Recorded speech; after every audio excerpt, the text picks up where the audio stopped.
Dom Casmurro, capítulo 61, A Vaca de Homero. Bom, a gente vai falar sobre a vaca e vai falar sobre Homero. Eu acho que isso é muito importante. Caso contrário, o nome do capítulo não seria A Vaca de Homero, né? Mas vamos... Quando a gente chegar lá. O mais foi muito. Quer dizer, o mais que foi saindo das páginas amarelas do panegírico de Santa Mônica.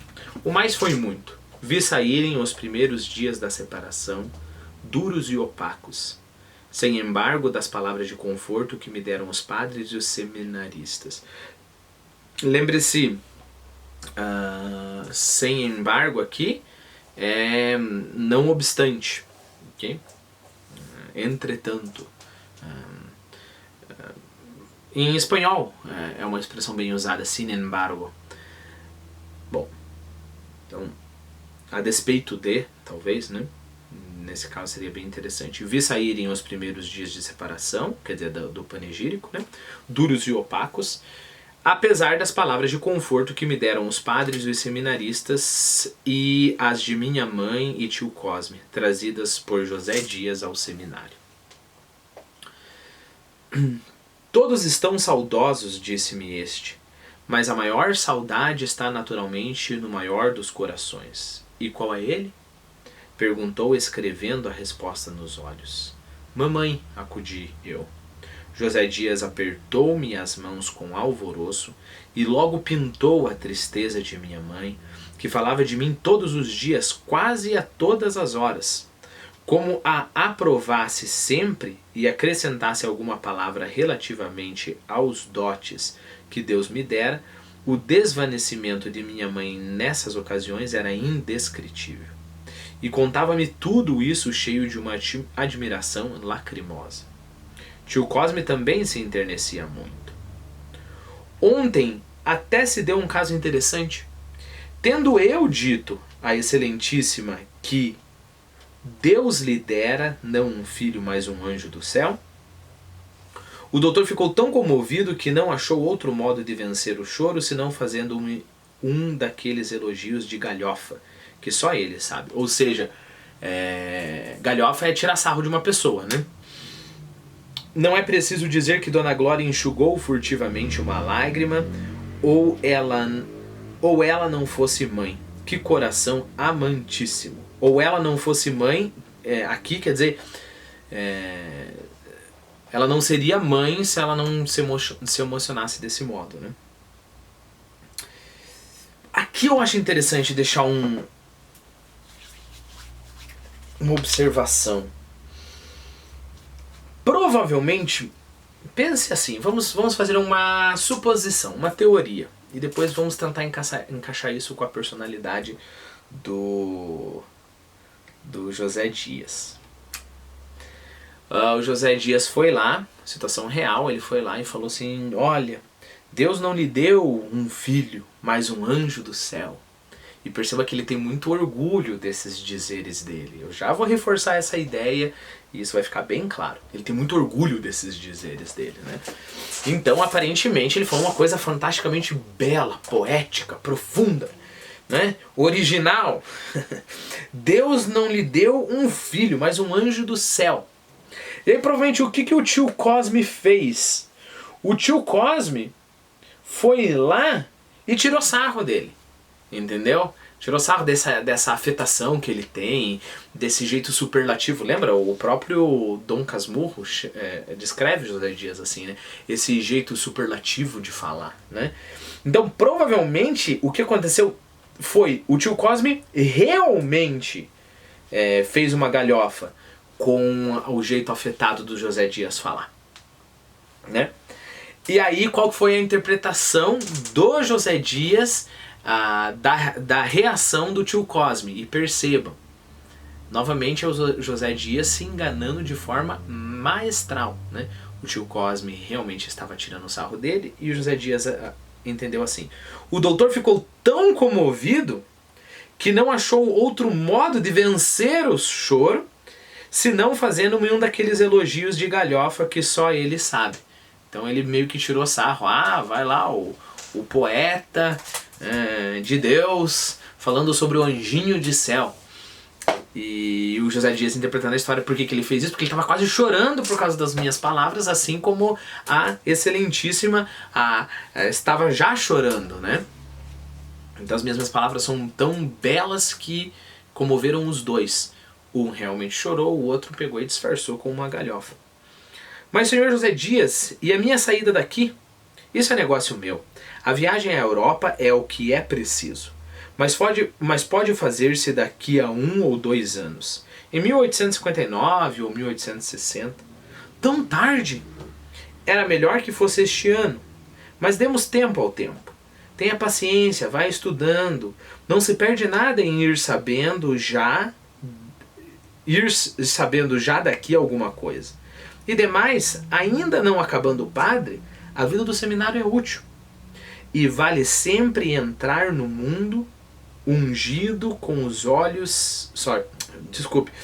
com os santos olhos da teologia. Mais uma vez, me bananei aqui. A vida do seminário é útil e vale sempre entrar no mundo ungido com os santos óleos da teologia. Vou enfatizar essa frase porque eu lembro, já li Dom Casmurro o quê? Umas 6, 7 vezes? Eu lembro que umas 2 vezes isso daqui não fazia sentido nenhum. É o que vai acontecer agora. Neste ponto, lembra-me como se fosse hoje. Os olhos de José Dias fulguraram, quer dizer, brilharam tão intensamente que me encheram de espanto. As pálpebras caíram depois e assim ficaram por alguns instantes, até que novamente se ergueram os olhos, fixaram-se na parede do pátio, como que embebidos em alguma coisa, se não eram em si mesmos. Os olhos estavam embebidos em si mesmos. Depois despregaram-se da parede e entraram a vagar pelo pátio todo. Podia compará-lo aqui à vaca de Homero. Andava e gemia em volta da cria que acabava de parir. Não lhe perguntei o que é que tinha, e aí continua o Bentinho. Para mim não fazia sentido nenhum quando eu li essa passagem.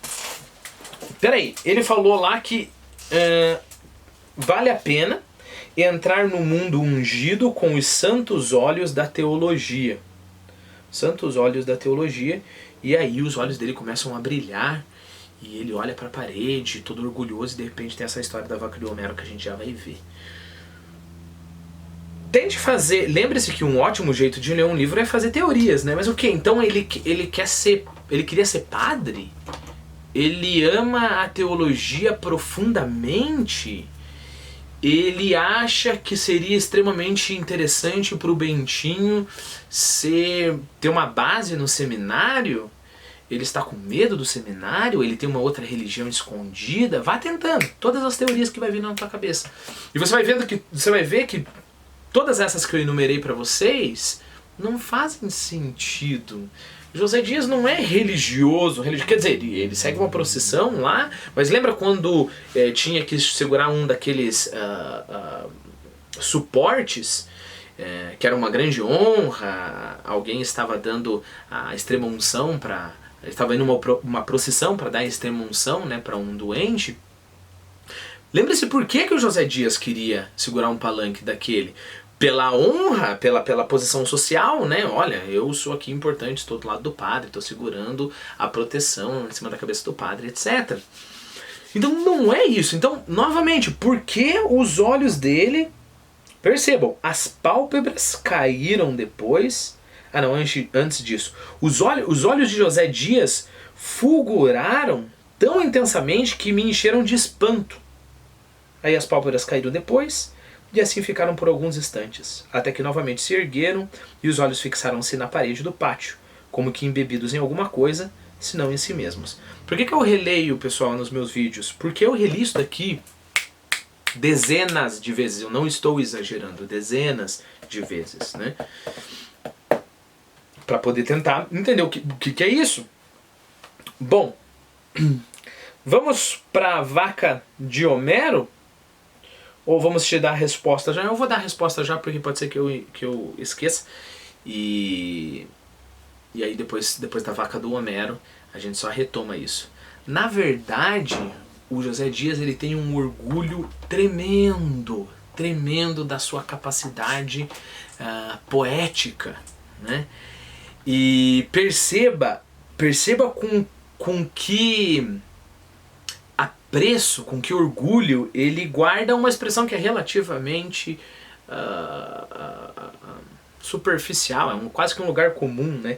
Deus lhe dera não um filho, mas um anjo do céu, pelo amor de Deus. Parece a poesia que o Bentinho tentou falar, né? Perde-se a vida, mas ganha a batalha, perde-se a batalha e ganha a vida. Que coisa mais superficial é essa? Só que ele pensa que ele é o poeta das palavras, né? Que ele consegue, ele tem uma retórica linda, e ele sente muito orgulho disso. Então o que estava acontecendo? Ele estava conversando com o Bentinho ali, e aí vem essa frase na cabeça dele: entrar no mundo ungido com os santos óleos da teologia é sempre bom, etc, etc. E aí ele falou: opa, olha que coisa mais linda que eu fiz. E aí que a gente entende por que os olhos do José Dias estavam embebidos em si mesmo, ele estava cheio de si, ele estava todo orgulhoso da expressão. Depois, despegaram-se da parede e entraram a vagar pelo pátio todo. Podia-se compará-lo aqui com a vaca de Homero. Eu vou abrir um outro vídeo, é claro que a gente tem que falar quem é a vaca do Homero.